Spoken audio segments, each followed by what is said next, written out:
Tonight we are going to learn about the Middle English period. So simply we learned a few information about this period as much as we have to know about this period. The most important topic from this period is Renaissance.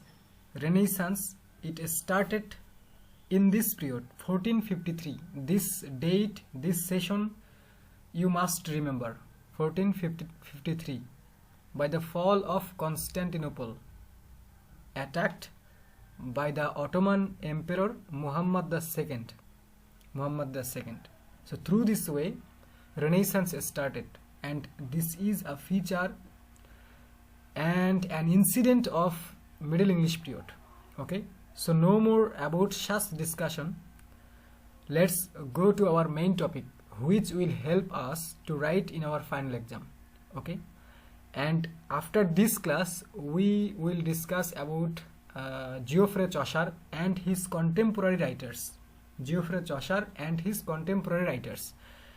And through the next class we will finish this chapter, this period, and we will go to the romantic poetry, and we will begin the poems of William Wordsworth, Tintern Abbey, Intimations of Immortality. Okay, the most beautiful poems of William Wordsworth. Okay, so let me share the screen. Short question. So you can read the short question through this way, but what about the broad questions? Remember, broad questions are the matter of arguments, the matter of presentation. Broad questions and the answer of any broad question is like a kind of presentation. So if you would like to present something, you have to know more informations about something, about someone. Then you will be able to present that person or that thing, that specific thing. Okay, so these short questions are like information, and the detailed discussions and conversations about this period, these are actually broken elements in order to decorate the answer of a broad question. Okay, that's why this conversation or this kind of discussion you must listen, because this discussion will help you to decorate an answer of a broad question. Okay, so a short question is write a short note about the 100 Years' War. We heard about this word, the 100 Years' War, and this is a remarkable incident or event of the Middle English period. Okay, so the answer, the war between England and France that continued for nearly 100 years is called 100 Years' War. So very simple sentence. The war between England and France that continued for nearly 100 years is called 100 Years' War. This war started in 1337. And ended in 1453. So now count the number of sessions. So a war continued 1 century, 100 years. The war formally started when King Edward III, probably you can remember the name of the king, Edward III. During his reign, during his kingdom, this war started, this 100 Years' War started. So the war formally started when King Edward III of England invaded France. That means he attacked France. Politically, the war brought no gain. Try to understand. The 100 Years' War for England, politically, there was no gain or no achievement. Yes, Fahim.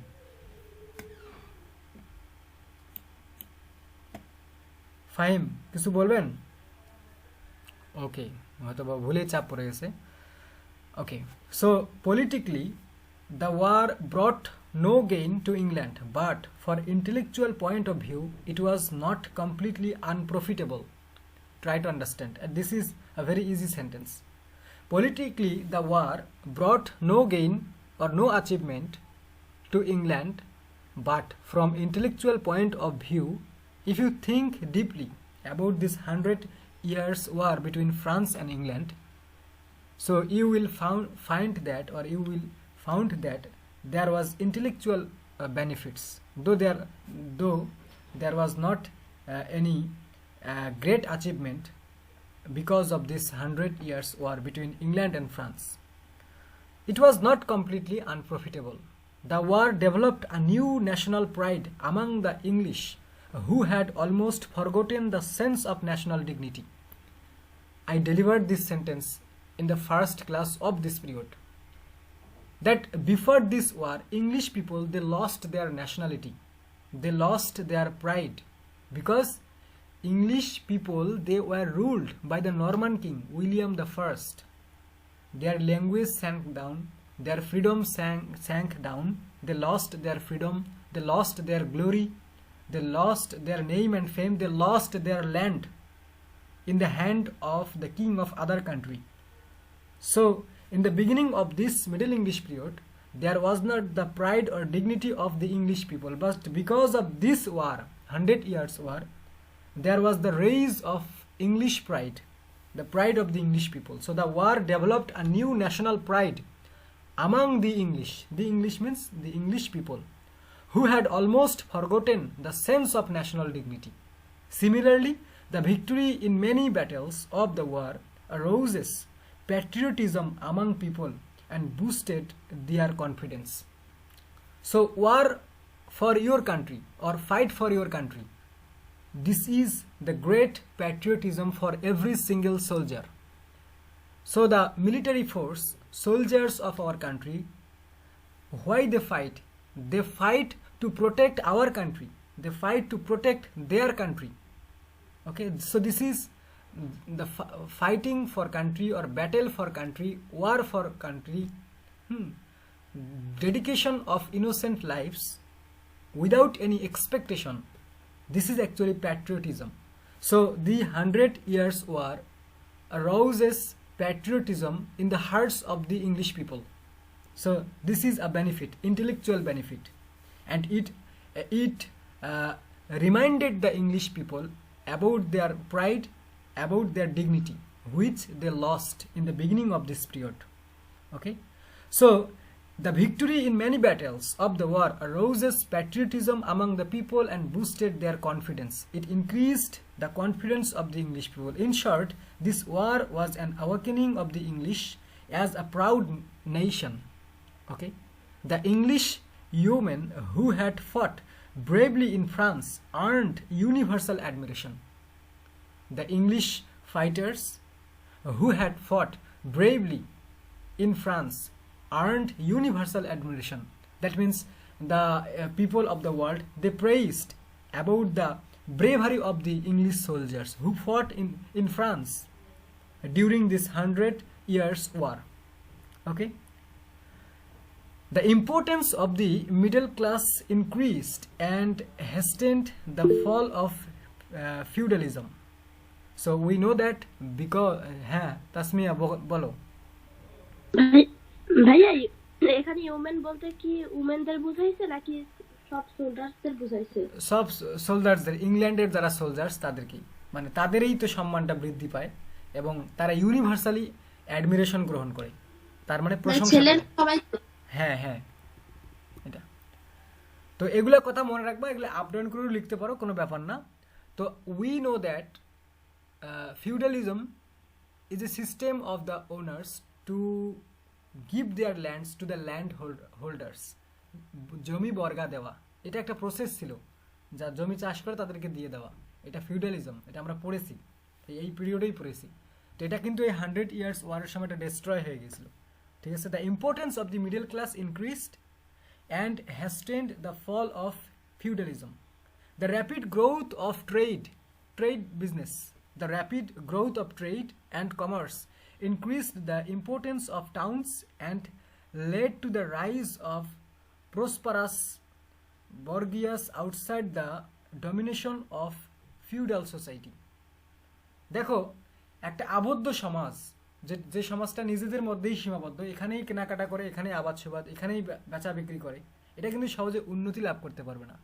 তো নিজেদের পণ্য যখন তারা ট্রেডের মাধ্যমে, বিজনেসের মাধ্যমে যখন অন্য দেশে পাঠিয়ে দিবে শিপের মাধ্যমে, এক্সপোর্ট ইম্পোর্ট যখন হবে তখন পরিস্থিতি লাভ হবে, তারপরে তারা উন্নতি লাভ করবে এবং শহর বৃদ্ধি পাবে। কোথায় শহর গড়ে উঠবে? পৃথিবীর যত দেশ দেখবা বড় বড় শহর সব কিন্তু কোনো না কোনো বড় নদী বা সাগরের তীরে অবস্থিত। যেমন Chittagong, Dhaka stand on the Buriganga. তারপরে ইংল্যান্ড, লন্ডন, লন্ডন কোথায়? লন্ডন নদীর পাশেই হচ্ছে, লন্ডন শহরের পাশেই হচ্ছে ডোভার বিচ। এগুলো কেন? কারণ প্রথমে তো আর মনে করো যে হুইল আবিষ্কার হয়নি, চাকা আবিষ্কার হয়নি বা যানবাহন আবিষ্কার হয়নি। সর্বপ্রথম যে প্রাণী ছিল, তারপর মনে করো শিপ তৈরি হয় পানির উপর দিয়ে চলার জন্য। তো শিপেই বিজনেস হয় বা জাহাজেই বিজনেস হয়, ইঞ্জিন ছাড়া জাহাজ, পালতোলা নৌকা, এগুলোর মাধ্যমে বিজনেস হয়। তো এইভাবে বিভিন্ন এক দেশ থেকে অন্য দেশ, এক জায়গা থেকে অন্য জায়গার মাধ্যমে যেমন উন্নতি হয়, ওইভাবে তাদের এরিয়াটাও বেড়ে যায়। বুঝতে পারছো? সমাজের নাম সব কিছু ছড়িয়ে পড়ে। কমার্শিয়াল যে কমার্শিয়াল বা ফিনান্সিয়াল এগুলোতে ইনক্রিজড হয়, এগুলোতে বৃদ্ধি হয়। The English parliament led by common people came into prominence. So Parliament, it was established because of the common people, and we learned in it when we were discussing about the kings and queen of England. Okay, and it happened in the Middle English period. The English Parliament, led by common people, came into prominence. By bringing about changes in the class structure, the war helped in the growth of democratic awareness. দেখো, এই যুদ্ধ যখন চলেছিল তখন কিন্তু ছোট বড় ধনী গরিব সাদা কালো যারাই ছিল ইংল্যান্ডে সবাই মিলে কিন্তু যুদ্ধ করেছে। তারা কিন্তু এটা জিনিস চিন্তা করেছে যে নিজের দেশকে রক্ষা করতে হবে বা নিজের দেশের জন্য লড়তে হবে। এই কথা কেউ চিন্তা করেনি যে এ সাদা এ কালো এর জন্য কেন লড়বো, এরকম। তো এই যুদ্ধটা তাদের মধ্যে একটা ডেমোক্রেটিক ফিলিংস নিয়ে আসছে, একটা বা ডেমোক্রেটিক অ্যাওয়ারনেস, কনসিয়াসনেস, মানে কমন পিপল থেকে শুরু করে সবাই সব কিছু মিলে এই কাজটা করছে। So by bringing about changes in the class structure, তো সমাজের মানুষের মধ্যে শ্রেণী বিন্যাস বা শ্রেণী করা এইগুলোর ক্ষেত্রে এটা একটা ভালো দিক নিয়ে আসছে। The war helped in the growth of the democratic awareness. The nobility and aristocracy understood the power of the new class. New class কোনটা? The common people. Because the common people participated in the war. The common people participated in the war and they fought for the freedom of their country, for the independence of their country, for their land, for their motherland. So the nobility and aristocracy understood. So the noble men of the society, the aristocrats of the society, they understood the power of the new class, and this new class is the common people. Okay? So the prestige, the dignity, the rights of common people increased through this 100 years war. Thus, for the first time, rich and aristocratic people were compelled to change their despotic attitude. Try to understand. So because of the movement of the common people, the participation of the common people in the war, and their fight like other fighters, their fight equally, the aristocratic and the rich society, noble society, they were compelled, তারা বাধ্য হয়েছিল, to change their attitude, to change their bad attitude. যে আগে তো তোমরা জানো না হয়তো বা, এই যে যখন এই সময়ে যুদ্ধটা হয় যখন, তখন এরকম একটা প্রচলিত সময় ছিল যে যারা স্লেভ, যারা পুওর, বুঝতে পারছো, তারা পড়াশোনা করতে পারবে না, তারা হচ্ছে যে ওয়ার্কার, তারা লেবার, তারা পিজেন্ট, তাদের জন্য পড়াশোনা না। বুঝতে পারছো? তাদেরকে পড়াশোনায় অংশগ্রহণ করানো হইতো না। তারা মানুষের সেবা করবে, মানুষের চাকরানি করবে, এরকম ধারণা পোষণ করা হইতো। বুঝতে পারছো? তাদেরকে শিক্ষা থেকে দূরে রাখা হইতো, এই কমন পিপলদেরকে। তো এই জিনিসগুলো ধীরে ধীরে চেঞ্জ হতে লাগলো। কারণ যখন একটা সমাজে কোনো ভেদাভেদ থাকবে না, সবাই মিলে একসঙ্গে কাজ করবে, তখন কিন্তু দেশটা দ্রুত এগিয়ে যাওয়া সম্ভব। কিন্তু সেগুলো বাদ দিয়ে যদি মারামারি চলে, কালো ফর্সা, হিন্দু মুসলিম, বৌদ্ধ খ্রিস্টান, এভাবে যদি মারামারি চলে, আওয়ামী লীগ, বিএনপি, জাতীয় পার্টি, এগুলো এভাবে চলে, তাহলে দেশের অবস্থা বর্তমান আমাদের দেশের অবস্থার মতো হবে, কিংবা পাকিস্তানের বর্তমান যে অবস্থা এরকম হতে পারে। বুঝতে পারছো? So next short question is, write a short note on black death. We heard this word black death, a plague, a pandemic came in England during the 100 years war. The Black Death was a plague pandemic. The Black Death was a plague pandemic occurring in Afro-Eurasia from 1346 to 1353. It is the most fatal pandemic recorded in human history. Try to understand. It was the most worst pandemic or plague recorded in human history. Okay? Resulting in the deaths of 55 to 200 million people in Eurasia and Africa. Europe এবং Asia এবং আফ্রিকায় ওই সময়টাতে Europe Asia এবং Asia এবং Africa এগুলাতে প্রায় 75 থেকে 200 মিলিয়ন মানুষ মারা যায় because of this bubonic plague, black death. বুঝতে পারছো? তো এটা পুরা যে দেশগুলোতে এটা আক্রমণ করেছিল, ইনফেক্ট করেছিল, সে এটা লাস্টিং ছিল 1346 থেকে 53 সাল পর্যন্ত, অর্থাৎ অলমোস্ট 7 বছর। কিন্তু এই 7 বছর ইংল্যান্ডে অবস্থান করেনি, ইংল্যান্ডে 2 অথবা 3 বছর। এটা আমরা এর আগে যখন ডেটটা পড়েছি ওটা, বুঝতে পারছো? সেটা হচ্ছে 1347 টু বা 1347 বা 48 থেকে 1350 পর্যন্ত এটা ইংল্যান্ডে লাস্টিং করেছিল। আর বাকি যে পার্শ্ববর্তী দেশ বা ইউরোপ এবং এশিয়ার যে দেশগুলোতে, আফ্রিকার যে দেশগুলোতে আক্রমণ করেছিল, তো সবগুলো মিলে আর কি প্রায় 7 বছরের মতো এটা অবস্থান করেছিল এই প্লেগটা, এই প্যান্ডামিকটা। Bubonic plague is caused by the bacterium Yersinia pestis. So because of these materials, this plague spread all over the Europe, Asia and Africa. The plague created religious, social and economic disturbances. So this plague created religious, social and economic disturbances with profound effects on the course of European history. Profound মানে হচ্ছে big, অনেক বড় ধরনের, with profound effects on the course of European history. So this is about the Black Death. The Black Death's territorial origins are disputed. The pandemic originated either in Central Asia or East Asia, but its first definitive appearance was in Crimea in 1347.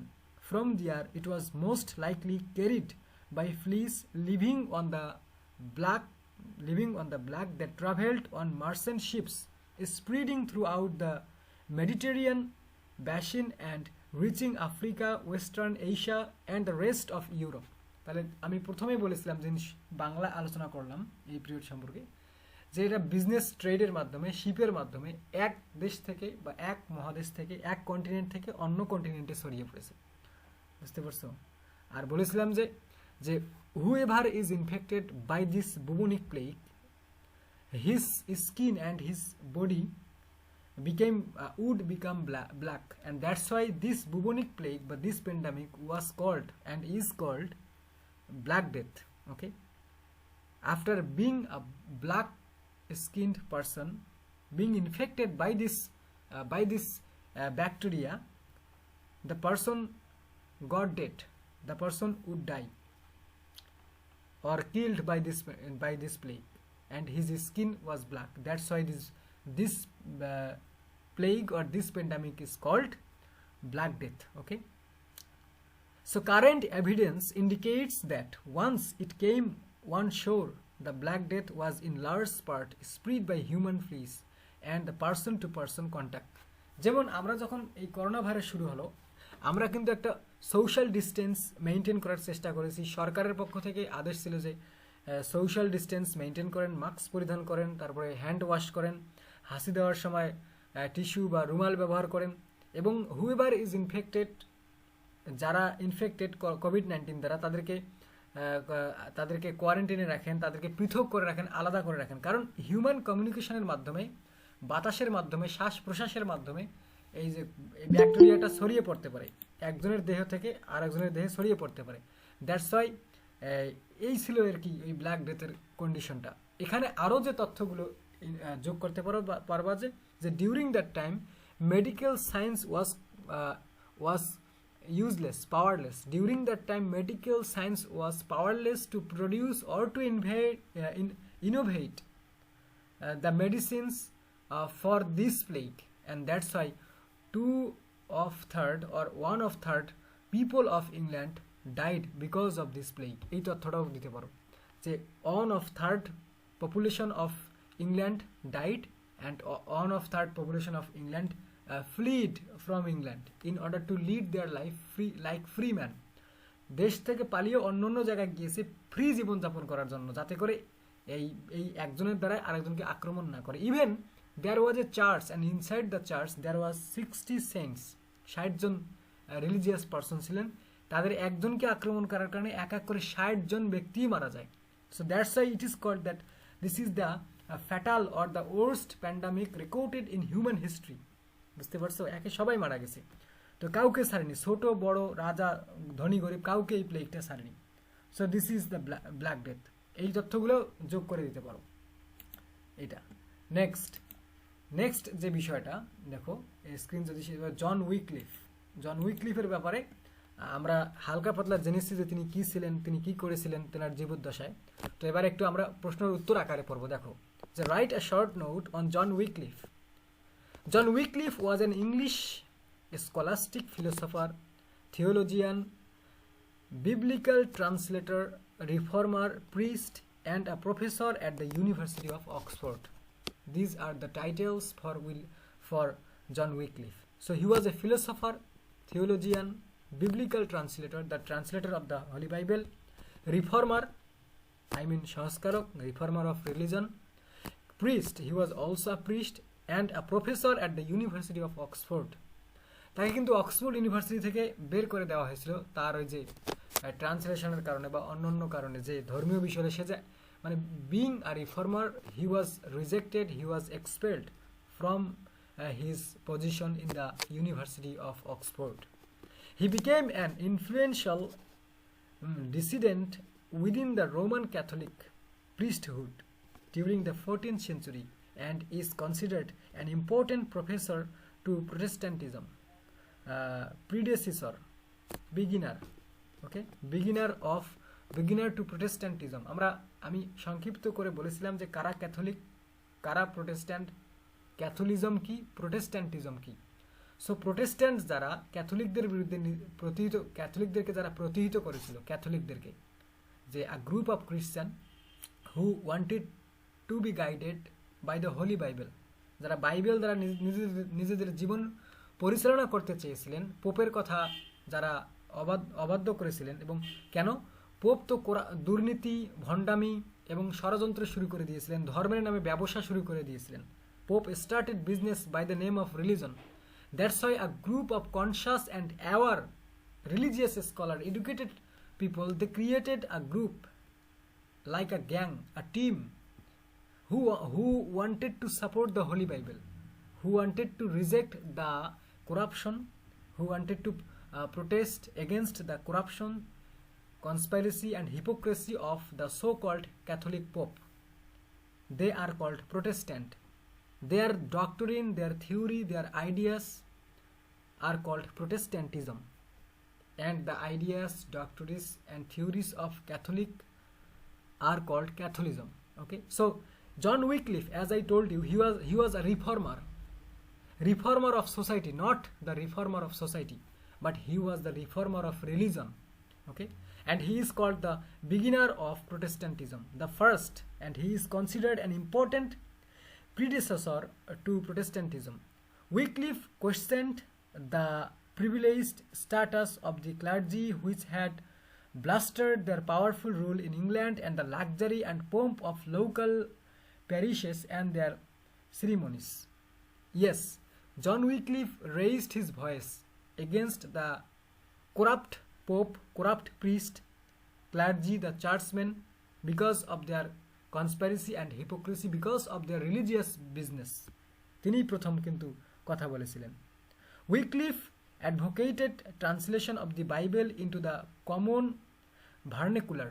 That means, simply speaking, John Wycliffe translated the Holy Bible by simple language, by the language of common people, common spoken language, অর্থাৎ সাধারণ মানুষ যে English ভাষা ব্যবহার করে, সাহিত্যের একেবারে উন্নত লেভেল ভাষা এইভাবে না, সাধারণ মানুষ মানে so that the common people can read the holy Bible, can read the translation of the holy Bible and they can understand. এই জন্য তিনি একেবারে কমন ভাষায় এইটাকে ট্রান্সলেট করেছিলেন। যদি বলো যে সাহিত্যের অঙ্গনে সাহিত্যের দিক থেকে তার ট্রান্সলেশনের মান কেমন, তাহলে সবাই বলে যে মান অত ভালো নয়, কিন্তু পাবলিক বুঝতে পারে জন্য এইভাবে তিনি লিখেছিলেন। Wycliffe's involvement in such translation is disputed. However, according to tradition, Wycliffe is said, Wycliffeকে বলা হয়, to have completed a translation directly from the Vulgate into Middle English, a version now known as Wycliffe's Bible. It is probable that he personally translated the Gospels of Matthew, Mark, Luke, and John, and it is possible he translated the entire New Testament. Okay, তো এগুলো তথ্য জরুরি নয়। While his associates translated the Old Testament, Wycliffe's Bible appears to have been completed by 1384. Additional updated versions being done by Wycliffe's assistant John Purvey and others in 1388 and 1395. More recently, historians of the Wycliffite movement have determined that Wycliffe had at most a minor role in the actual translations. Simply speaking, because of his contribution, because of his participation in the translation of the Holy Bible for the sake of the common people, so that they can read in English the translation of the Holy Bible, his contribution was great, and that's why he is called the first translation of the Holy Bible into English. Okay? Wycliffe's later followers, derogatorily called Lollards by their orthodox contemporaries in the 15th and 16th centuries, adopted many of the beliefs attributed to Wycliffe, such as theological virtues, predestinations, iconoclasm, and the notion of catastrophism, while questioning the veneration of saints, the sacraments, requiem masses, transubstantiation, monasticism, and the দেখো এগুলো হচ্ছে একটু কঠিন শব্দ, কারণ হচ্ছে একটা জিনিস যখন তুমি অনেকগুলো কথাকে সংক্ষেপে ব্যবহার করতে যাবা, সেই জিনিসের যে ফ্রেজ ব্যবহার করা হয়, যে টার্মটা ব্যবহার করা হয়, যেমন রোমান্টিক পোয়েট্রি কি, এটা যদি এক কথায় বুঝাতে চাও, ওইটাকে পুরোটাকে জুড়ে দিতে চাও, তাহলে রোমান্টিসিজম কথাটাই যথেষ্ট। হিউম্যানিজম কি যদি বুঝাতে চাও, কোথাও উল্লেখ করতে চাও, তাহলে হিউম্যানিজম শব্দটা ব্যবহার করলেই যথেষ্ট। তো এগুলো হচ্ছে এই টাইপের শব্দ যে এগুলো সব religious related.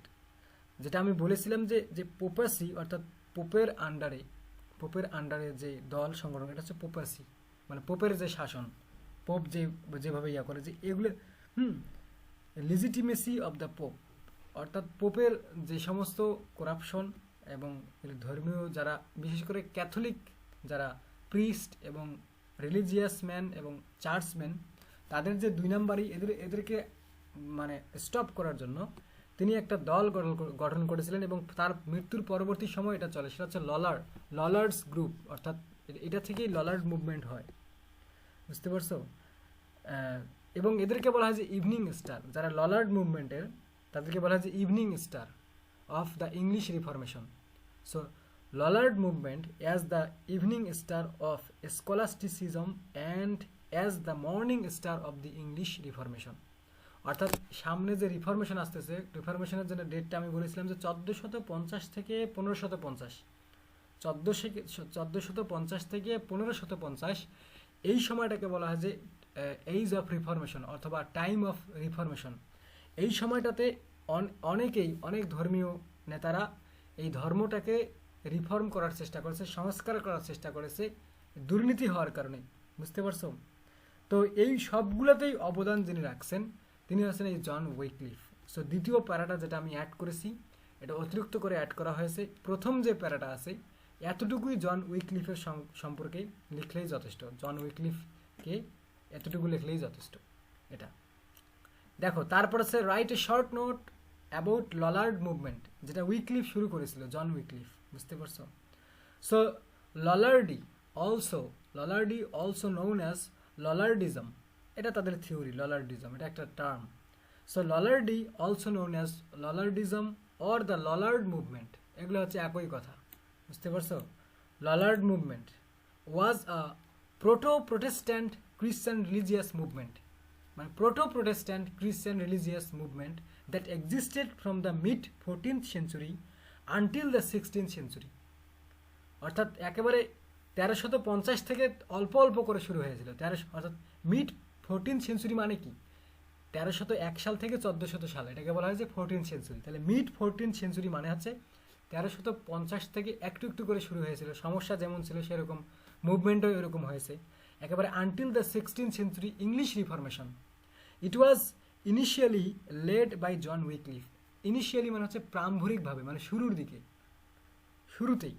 It was initially led by John Wycliffe, a Roman Catholic theologian who was dismissed from the University of Oxford in 1381 for criticism of the Roman Catholic Church। যেমনটা আমি এর আগে বললাম যে তিনি অক্সফোর্ড ইউনিভার্সিটির টিচার ছিলেন, কিন্তু তাকে টিচারের পদ থেকে বরখাস্ত করা হয়, কেননা তিনি রোমান ক্যাথলিক চার্চকে ক্রিটিসাইজ করেছিলেন, তাদের সমালোচনা করেছিলেন, কারণ তারা যে হিপোক্রেসি কনস্পাইরেসি শুরু করেছিলেন এইগুলোর বিরুদ্ধে তিনি কি করেছেন, কথা বলেছেন, মুখ খুলেছেন, চাকরি চলে গেছে, সোজা কথা। So a Roman Catholic theologian John Wycliffe who was dismissed from the university of Oxford in 1381 for criticism of the Roman Catholic church. আর এরাই কিন্তু করাপশন তৈরি করছে রোমান ক্যাথলিক চার্চের, বুঝতে পারছো? এরা। তারপর the Lollard demands were primarily for reform of western Christianity. সো পশ্চিমাদের ক্রিশ্চিয়ানিটি অর্থাৎ খ্রিস্টান ধর্ম, এটাকে প্রাইমারিভাবে সংস্কার করার জন্য এটাই দাবি ছিল এই ললার্ড মুভমেন্টের। এই গ্রুপ অফ পিপল যারা ললার্ড গ্রুপটা গঠন করেছিলেন, এই ধর্মীয় একটা গ্রুপ, যেটা যে পোপেসি বা পাপাসি যাকে বলে, পাপাসি অর্থাৎ রোমান ক্যাথলিক চার্চের বিরুদ্ধে সংগ্রাম করার জন্য তারা যে গ্রুপটা গড়ে তুলেছিলেন সেটার নাম হচ্ছে ললার্ড গ্রুপ অথবা ললার্ডি।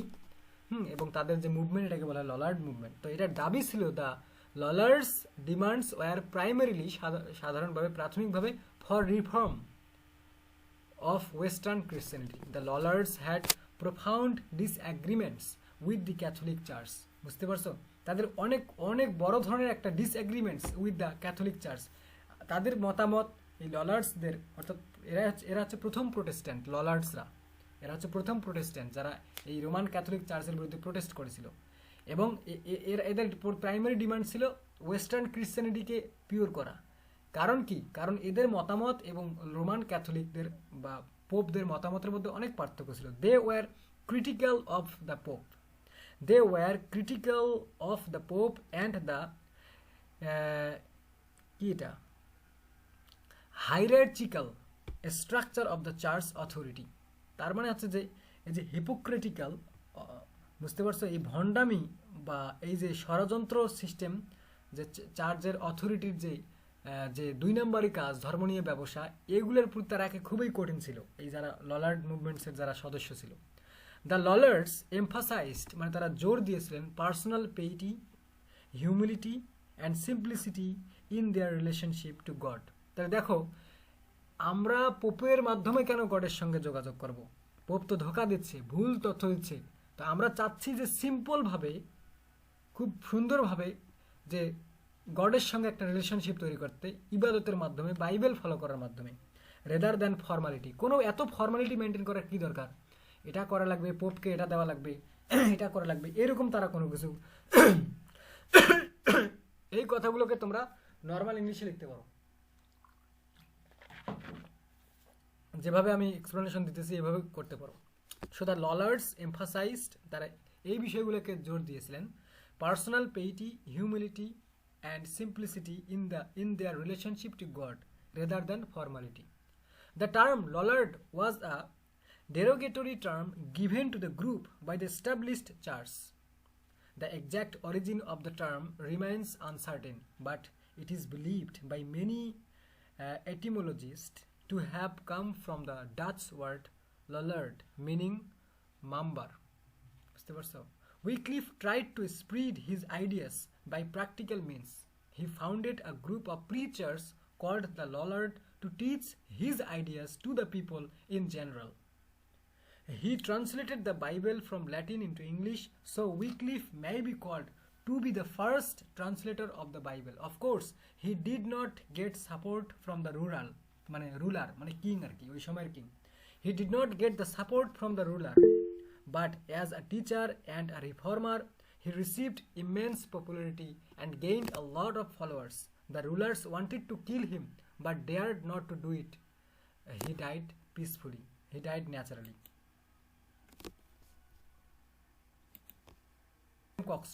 ভাইয়া একটা কোশ্চেন ছিল। Write a short note one William Caxton. তার ব্যাপারে আমরা এতটুকু জানি যে উনি সর্বপ্রথম লন্ডনে প্রিন্টিং প্রেস স্টাবলিশ করেছিলেন, এই জন্য তিনি বেশি ফেমাস। কিন্তু তিনি একাধারে একজন ট্রান্সলেটরও ছিলেন, অর্থাৎ অন্যান্য ভাষায় লিখিত বইগুলোকে তিনি ইংরেজিতে ট্রান্সলেট করে তিনি এগুলোকে প্রিন্ট করতেন।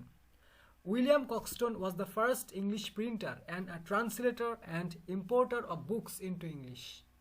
বুঝতে পারছো? Caxton was born in around 1422 in Kent. Kent was a state of England during the Old English period, and it was a state and freedom country, independent country among the 7 states.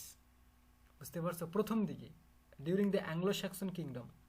He went to London at the age of 16 to become an apprentice to a merchant. Later he moved to Brooks and the center of the wool trade, where he became a successful and important member of the merchant community. Merchant মানে হচ্ছে ব্যবসায়ী, যারা শিপের মাধ্যমে ব্যবসা করে এরা। From 1462 to 1470 he served as governor of the English nation of merchant adventurers, which allowed him to represent his fellow merchants as well as act as a diplomat for the king. Coxstone affiliated himself with the household of Margaret, the Duchess of Burgundy, sister of the English King Edward IV. She became one of his most important patrons and encouraged him with his translation of the requel of the histories of Troy. এটা একটা translation. The recuyell of the histories of Troy, অর্থাৎ এই যে Troy নগরী আছে না, Troy নগরীর নাম শুনছো? ট্রয় নগরী, ওই যে গ্রিস এবং ট্রয়দের মধ্যে যে যুদ্ধ হয়, কিং প্যারিসকে নিয়ে, হেলেনকে নিয়ে, গ্রিক মাইথোলজিতে হেলেনকে যখন প্যারিস পালিয়ে নিয়ে যায় ট্রয়তে, তখন গ্রিসের পক্ষ থেকে সৈন্য পাঠিয়ে দেওয়া হয়। 10 বছর ট্রয় নগরীতে যুদ্ধ চলে এবং গ্রিসরা ট্রয় নগরীকে ধ্বংস করে দেয়। সেই এটার উপর আর কি, এটা একটা translation from French to English. এটা ফ্রেঞ্চ ভাষায় লেখা ছিল, এটাকে ইংরেজিতে ট্রান্সলেশন করা হয়। In the early 1470s Coxton spent time in Cologne learning the art of printing. Printing মানে শেখার জন্য তিনি ওখানে অবস্থান করেছিলেন। He returned to Brooks in 1472 where he and Collard Manson, a Flemish calligrapher, set up a press. Coxton's own translation of the Requel of the Histories of Troy was the first book printed in the English language. এই কক্সটনের own translation মানে নিজের translation, কক্সটনের own translation the recuyell of the histories of Troy, যেটা তিনি French language থেকে ইংলিশে translate করেছিলেন এবং লন্ডনে তিনি যে প্রিন্টিং প্রেসটা বসিয়েছিলেন, সর্বপ্রথম তিনি এটাই ইংলিশে ট্রান্সলেশন হয়ে প্রিন্ট হওয়া এটাই প্রথম বই। In 1476, Coxton returned to London and established a press at Westminster, the first printing press in England. Amongst the books he printed were Chaucer's Canterbury Tales, Gower's Confession, Amantis, and Malory's Le Morte d'Arthur. He printed more than 100 books in his lifetime, books which were known for their craftsmanship and careful editing. He was also the translator of many of the books he published, using his knowledge of French, Latin, and Dutch. He died in 1492. তো এগুলো যদি 2-3 বার এমনিতে reading পড়ো, এমনিতেই কিন্তু কারো জীবনী সম্পর্কে এমনিতেই লেখা যায়, সেটা জন উইকলিফ হোক বা উইলিয়াম কক্সটন হোক, যে কেউ হতে পারে। এবার হচ্ছে হিউম্যানিজম নামে একটা জিনিস টার্ম আমরা পড়েছিলাম, যেটা মিডল ইংলিশ পিরিয়ডে হিউম্যানিজমের একটা চর্চা ছিল। দেখো, right a short note on humanism. Humanism সম্পর্কে আমরা সিম্পলি জানতাম যে হিউম্যানিজমটা কী জিনিস। হিউম্যানিজম হচ্ছে যে ধর্মীয় বিশ্বাসের থেকেও মানুষের চাওয়া পাওয়া এবং প্রয়োজনীয়, এটা মানুষের প্রয়োজন চাওয়া পাওয়া, এটার গুরুত্ব সব থেকে বেশি। এই ধরনের যে একটা গ্রুপ, তারা হচ্ছে তাদের যে ফেইথ বিশ্বাস, এগুলোকে বলা হচ্ছে হিউম্যানিজম। এটা একটা term. So humanism means interest in human affairs. Try to understand.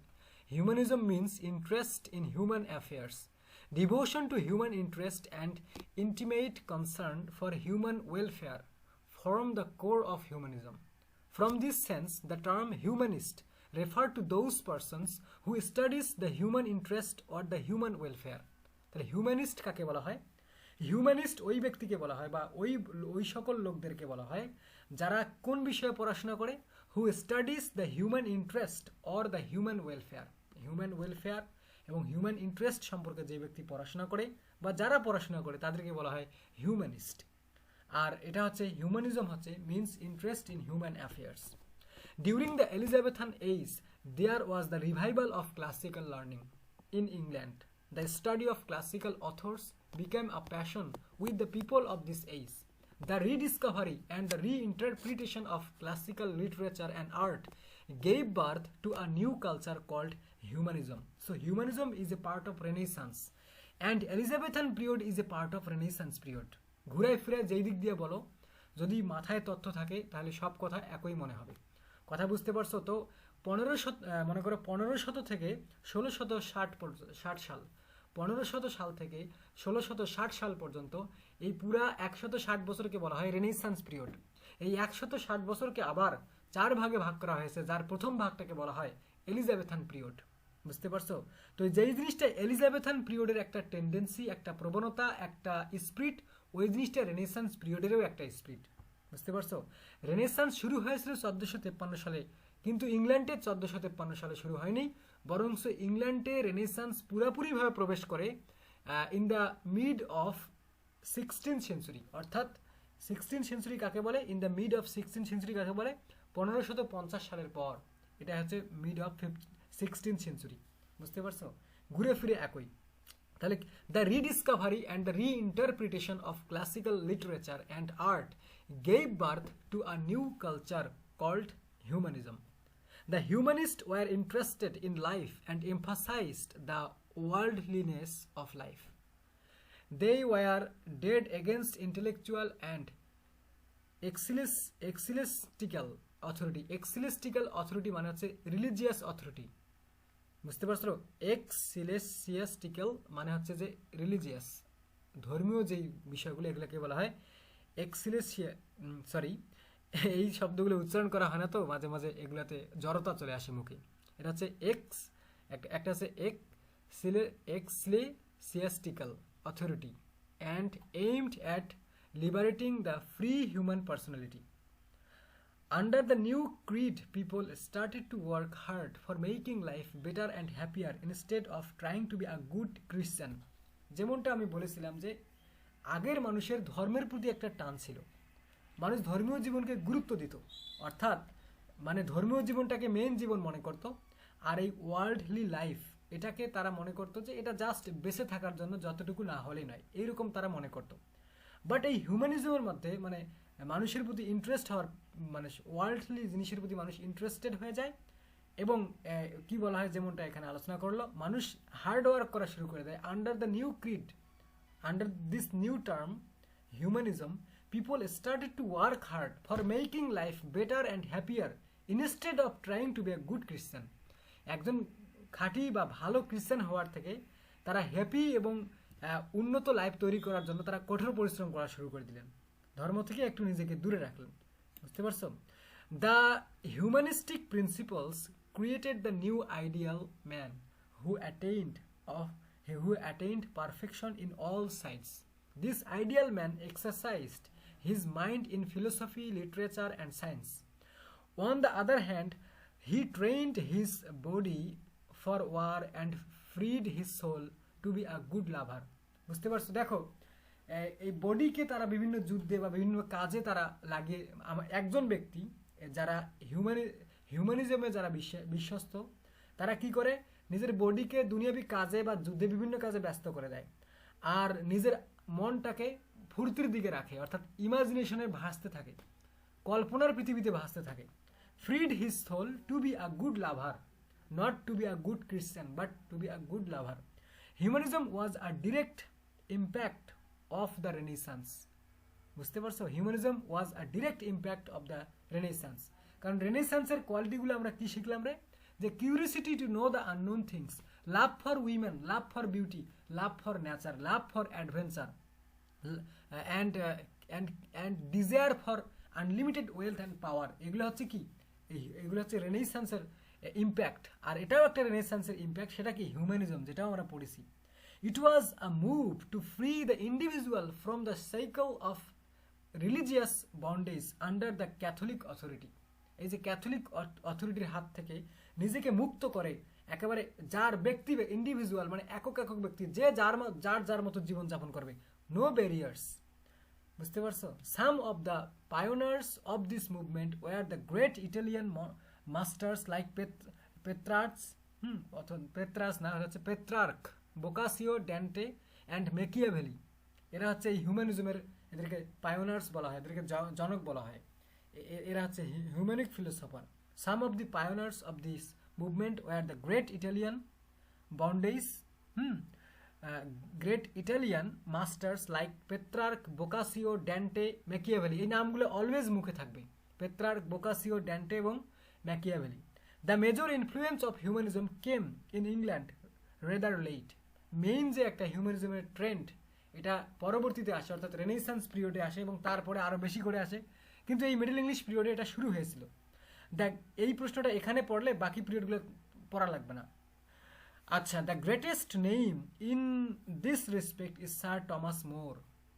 His utopia was an attempt to establish the dignity of man. Utopia একটা হচ্ছে লেখা, এই স্যার টমাস মোর রোট ইউটোপিয়া।